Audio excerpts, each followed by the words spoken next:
There is a satisfying story that people love to tell about Las Vegas, and it goes like this. Here was a city of pure hubris, a glittering neon fantasy raised in the middle of a brutal desert that could never naturally support it, a monument to human arrogance and denial. And here, for decades, were the warnings, from scientists and environmentalists and sober observers, that the city was growing far beyond its means, that it was drawing its very life from a single overstretched river, that the desert would one day impose its limits and present its bill. And Las Vegas, so the story goes, ignored every one of these warnings and kept right on growing, building and booming and sprawling with reckless abandon until now, at last, the reckoning has arrived. The heat and the drought together, the desert finally collecting what it is owed. It is a deeply satisfying story because it fits one of the oldest and most comforting moral shapes we know, the tale of pride, warning, and comeuppance, of arrogance, meeting its inevitable punishment, and some of it is perfectly true. Las Vegas did keep growing, and the heat and the drought have indeed arrived together. But the heart of the story, the part that says the city ignored the warnings and is now simply getting what it deserves, is not merely wrong. It is very nearly the exact opposite of the truth, and the real story is stranger, more surprising, and far more instructive than the satisfying myth. Let us begin with the parts that are genuinely true, because they matter and they are the foundation of everything else.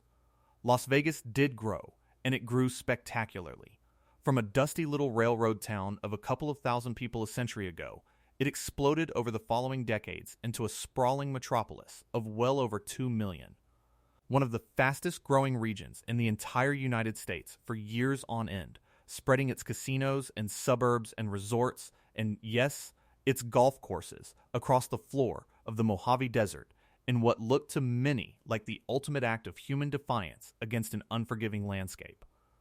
And it did not stop. Through booms and busts, through recessions and recoveries, through drought after drought, the city kept adding people and kept building, and it is still growing today, one of the more dynamic and expanding metropolitan areas in the country. So the first claim of the title is simply accurate. Las Vegas kept growing, relentlessly, decade after decade, and it has never really stopped. On this point, there is no argument to be had. The growth is one of the defining facts of the modern American West. There is a particular irony that the comeuppance myth loves to seize upon here, and it is worth addressing directly, because it seems at first to support the myth so perfectly.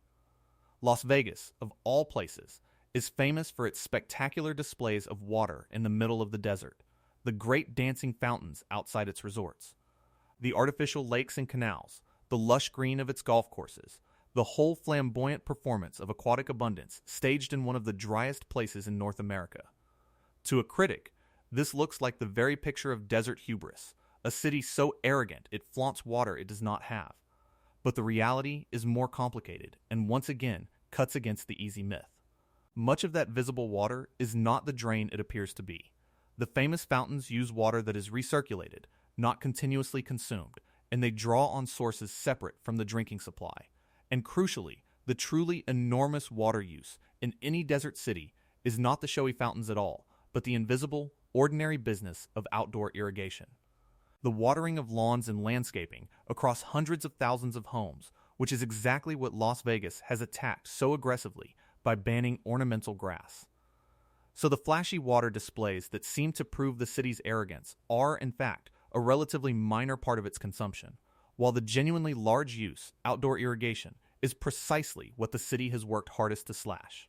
The image of reckless aquatic excess, so central to the comeuppance story, turns out on inspection to be largely a matter of appearances, a spectacle that misleads far more than it reveals about how the city actually manages its water.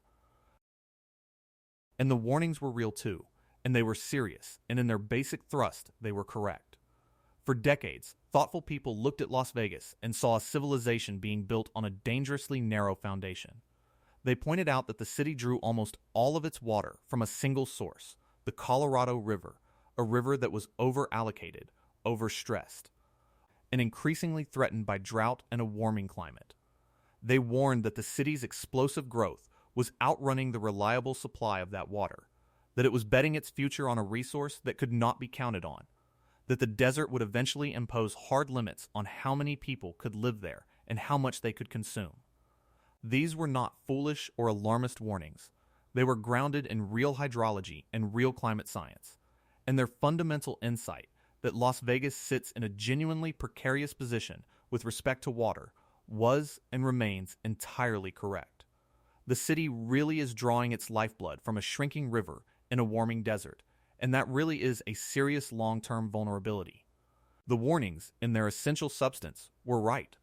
But here is where the satisfying story goes completely wrong, because it assumes that Las Vegas, having received these warnings, simply ignored them and barreled ahead in heedless denial. And that is precisely, almost perfectly, the opposite of what actually happened. Faced with the undeniable reality of its precarious water position, Southern Nevada did not stick its head in the sand.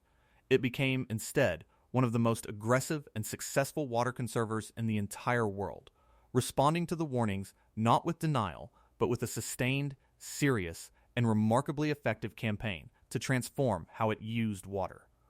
Consider what this city actually did in response to the warnings it supposedly ignored. It built a system to recycle very nearly all of the water used indoors, close to 99% of it, capturing wastewater, treating it, and returning it to Lake Mead to be drawn again, so that indoor use became almost a closed loop. It banned decorative, ornamental grass, the useless kind that exists only to be looked at, and it paid its residents to tear out their lawns and replace them with desert landscaping. It built an expensive deep water intake, engineered to keep drawing water even if the lake fell to catastrophic levels. These are not the actions of a city ignoring its warnings. They are the actions of a city taking them with deadly seriousness. And the most striking result of all utterly demolishes the myth of reckless, heedless growth. Over the past 2 decades, even as Southern Nevada added hundreds of thousands of new residents, growing its population dramatically, the region actually decreased its total consumption of Colorado River water. Let that sink in, because it overturns the entire premise of the comeuppance story. The city grew, and its water use fell at the same time.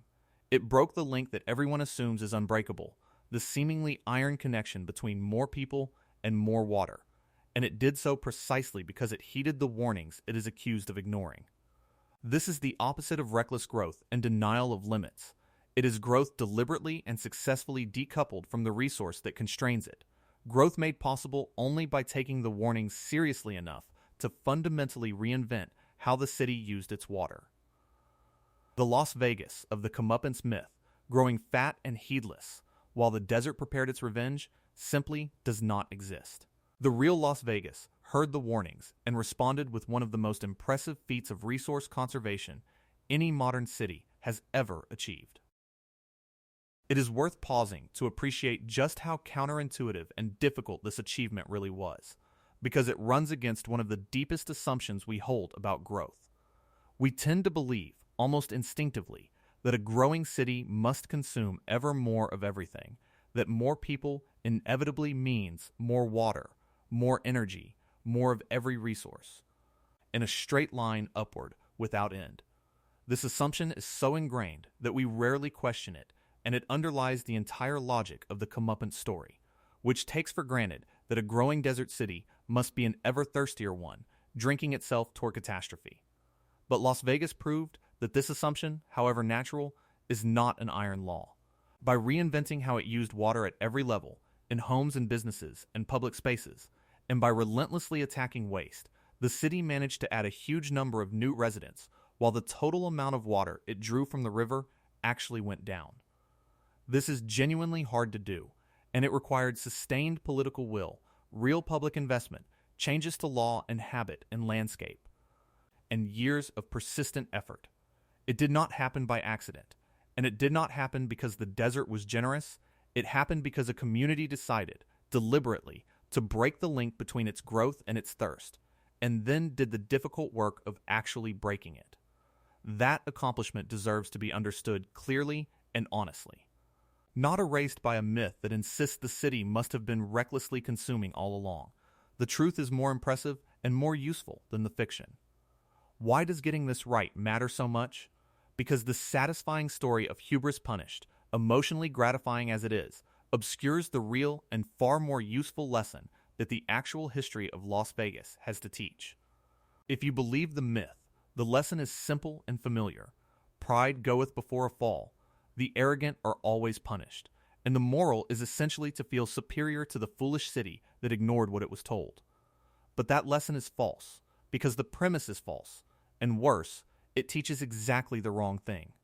The true story teaches something genuinely valuable and considerably more hopeful, that growth and conservation are not necessarily enemies, that a city warned about its resource limits does not have to choose between reckless denial and simply ceasing to exist, but can instead respond by becoming radically more efficient, doing dramatically more with dramatically less.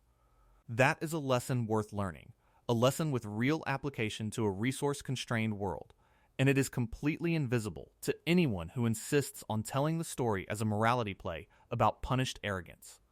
To get Las Vegas wrong in this particular way is not just an error of fact, it is the loss of one of the more instructive examples we have of a society actually rising to meet a warning.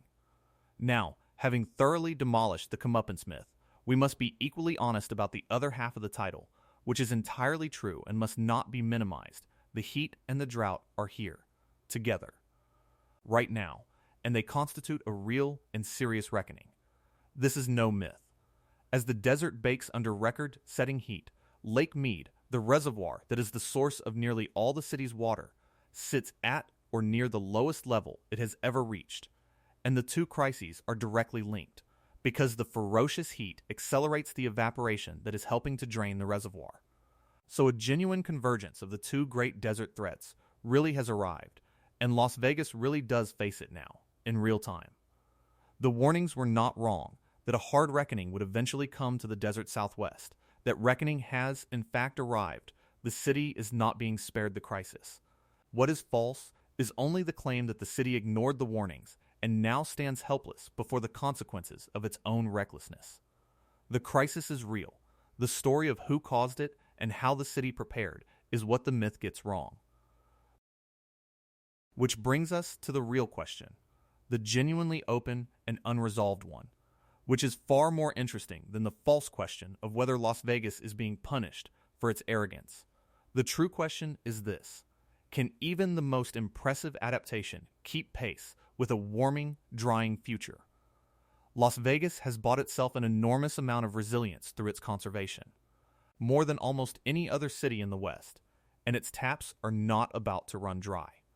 But conservation, for all its power, has limits. You can only recycle water so many times, only cut consumption so far, and no matter how efficient the city becomes, it still needs its share of a river that keeps shrinking. If the Colorado continues its long decline, if the warming keeps accelerating the evaporation, if the mandated cuts keep tightening Nevada's already small allocation year after year, then at some point even the world's best conservation may struggle to fully offset a supply that keeps falling. The valid warning that remains, then, is not the moralistic one about punished pride. It is the sober, structural one, that efficiency, however brilliant, cannot manufacture water that isn't there, and that a city drawing on a diminishing source faces real limits no matter how cleverly it stretches what it gets. That is the genuine, unresolved tension at the heart of the Las Vegas story. It helps to think of the city's situation as a kind of race between two opposing forces. On one side is the relentless decline of the supply, driven by the warming climate, the deepening drought, the shrinking snowpack, and the mandated cuts, all of them working to reduce the amount of water available to the city year after year. On the other side is the equally relentless progress of conservation and efficiency, the recycling and the reuse and the elimination of waste, all working to reduce the amount of water the city needs. For the past 2 decades, the conservation side has more than kept pace, actually pulling ahead, so that the city has grown more secure even as the river has weakened. But there is no guarantee that this will continue indefinitely. Conservation tends to get harder over time, not easier, because the easiest and cheapest savings are captured first, and each additional gain requires more effort for less return. Meanwhile, the decline of the river shows no sign of reversing and could well accelerate. So the race is genuinely open, and its outcome uncertain. It is entirely possible that Las Vegas continues to stay ahead, squeezing out new efficiencies as fast as the river falls, and remains secure for the foreseeable future. It is also possible that the two curves eventually cross, that the supply falls faster than efficiency can compensate, and the city finally confronts a gap it cannot close through cleverness alone. Which of these happens is not yet determined, and depends on choices and conditions still unfolding. This raises a real and legitimately contested debate, one worth presenting honestly from both sides, about whether Las Vegas should continue to grow at all in a drying desert. Those who defend continued growth point, quite reasonably, to the city's conservation record, since Las Vegas has already shown that it can add population while reducing its water use, they argue. Further growth can in principle be accommodated the same way, through still greater efficiency, and there is no reason to believe the city has reached its ceiling. Those who are skeptical of continued growth counter, equally reasonably, that there are ultimate physical limits, that you cannot conserve your way to infinity, that every additional resident adds some demand and some risk to a system drawing on an ever-shrinking river, and that prudence argues for caution about piling more growth onto an increasingly narrow foundation. Both of these positions have genuine merit, and the honest truth is that nobody knows for certain where the real ceiling lies. How much further a city can keep growing on a declining supply through efficiency alone before it finally hits a wall that no amount of cleverness can overcome. This is a real and difficult question, and it is far more subtle and more interesting than either the myth of reckless growth or any naive faith that conservation solves everything forever. So what, in the end, does Las Vegas actually teach us once we clear away the satisfying but false story of hubris and its punishment? It teaches something genuinely double-edged and genuinely valuable. On one hand, it is living proof that a city can grow while radically cutting its consumption of a scarce resource, that heeding a warning does not have to mean halting all growth, but can instead mean transforming how you use what you have, and that the supposedly unbreakable link between expansion and consumption can in fact be broken. That is a real and hopeful lesson for a resource-constrained world.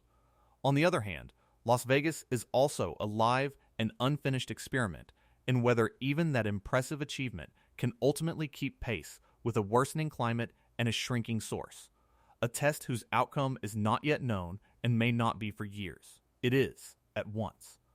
A model of what determined adaptation can accomplish, and a warning that adaptation has limits, and that the underlying trajectory of the climate and the river still matters enormously. These two lessons are not contradictory.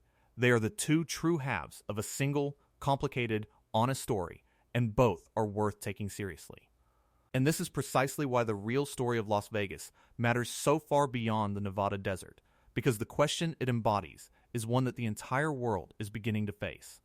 Can a society keep growing and thriving while genuinely heeding the warnings about its resource limits, transforming how it uses what it has, rather than simply consuming more and more, and if so?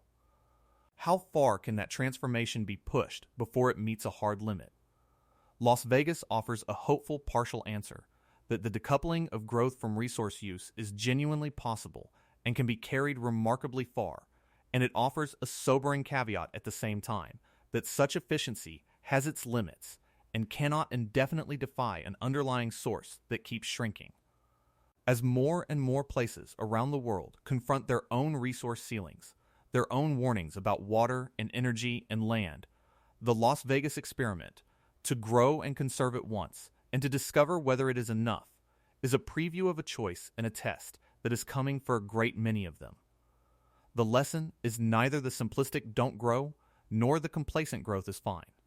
It is that truly heeding a warning means transforming how you use what you have, and that whether even that heroic transformation is finally sufficient depends on how far the underlying crisis is allowed to run.